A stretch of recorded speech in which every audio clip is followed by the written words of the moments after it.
Black Show.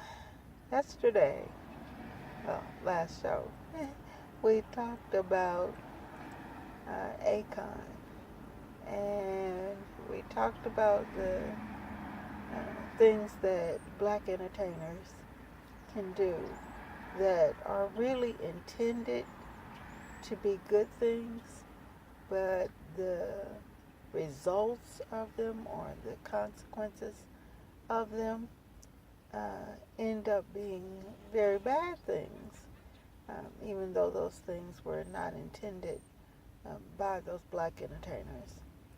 So I gave you guys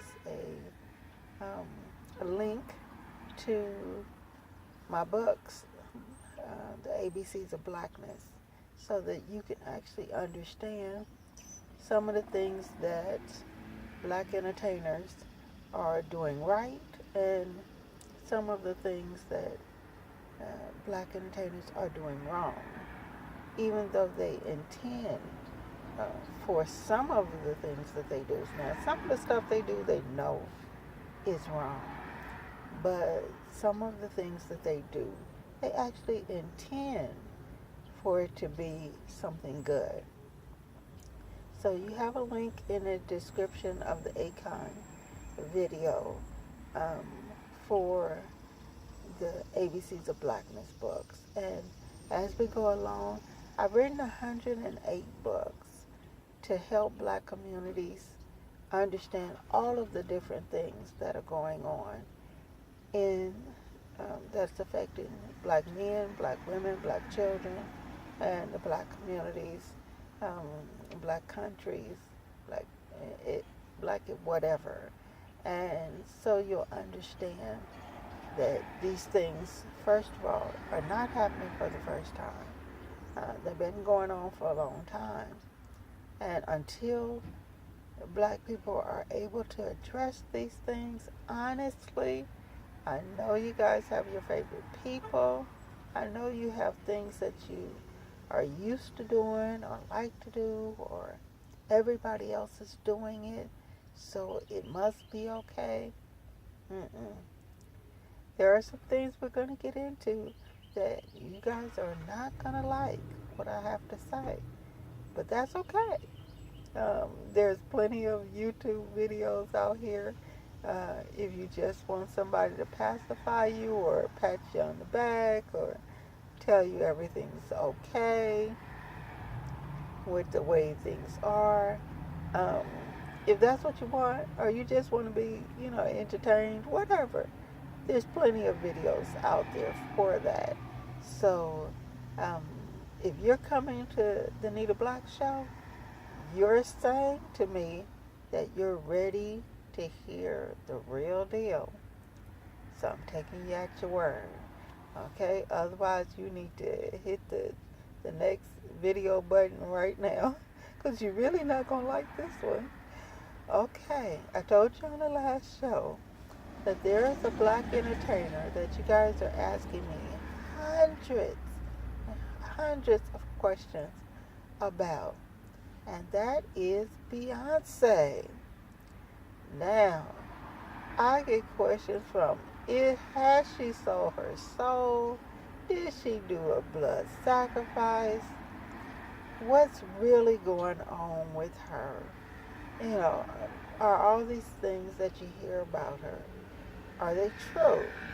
How did she, do this whole beehive thing? Is that real? Is that something that's just made up?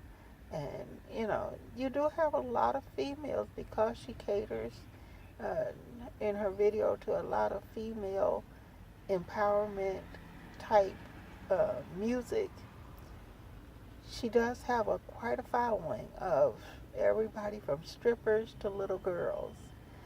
The question that everybody has is, should she be a black role model for little black girls?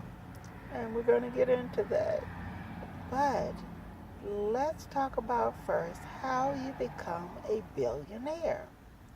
What happens to you when you first enter the entertainment industry? You're all excited, and you just can't wait to get your first something.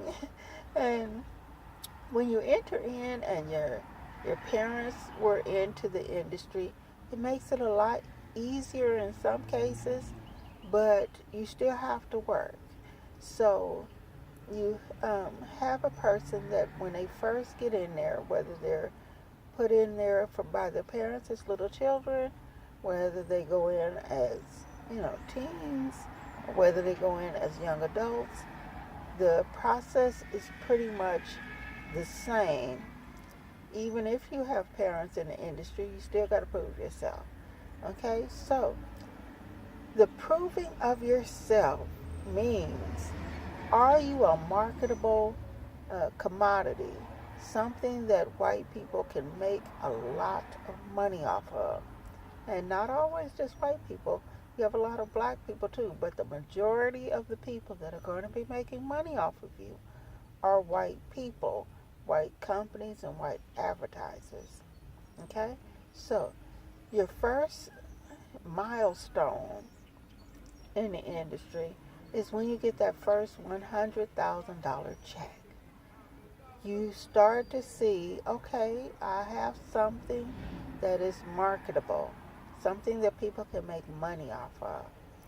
The problem is that you have a lot of people that have to be paid out of that $100,000. So what you end up doing, it ends up going very, very fast. You want to get some of the things that you've always wanted, but everybody takes their little piece, and you end up getting a couple of the things, little bitty things that you've always wanted.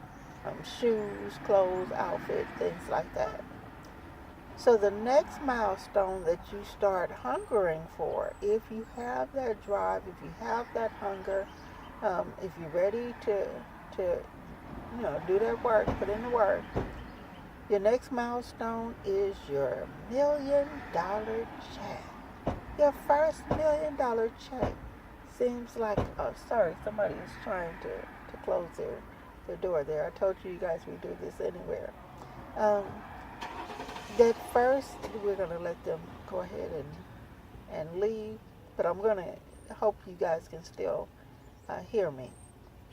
That first $1 million check seems like a lot of money, but now you have even more people that have to take their little piece of the pie. So you can literally have 100 people working with you by this time. So you want to make sure that you don't get too excited. I mean, it's exciting, but you want to make sure you don't get overly excited, because that $1 million is not what it seems. It's going to go very, very fast. So you end up with maybe $100,000 cleared for yourself, which is enough for you to go out and get a car, buy some nicer clothes, a whole wardrobe if you want to, a couple of pieces of jewelry, and then it's pretty much going to be gone too. And so you like that milestone. It's gotten your hunger up. You're ready for the next thing, and you end up going after that $5 million to $10 million contract. The $5 million to $10 million contract, depending on how many people you done built up in your entourage, and entourages can build up very, very quickly, from makeup people to people that you from your neighborhood, your drivers. You might be ready for a new house. That means you're going to have staff and care for the house, all kind of things. You got publicists, you got lawyers, lots of lawyers. And so you have a lot of people that are making their money off of you now. So you become a hot commodity. You're finna go after the $5 million to $10 million.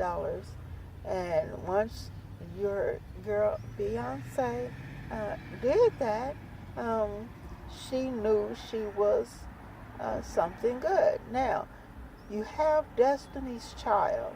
And Destiny's Child was a great group, but what happens with groups is that you have always somebody looking to see who's the standout.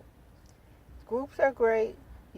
People can make money off of groups, but the better commodity is the one person. That's one person having to sign, one person having to make the decision.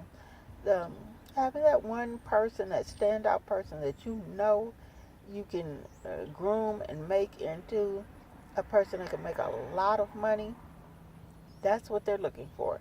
So in Destiny's Child, that was Miss Beyonce. And Miss Beyonce did her thing. She went solo. She did the $5 to $10 million contract.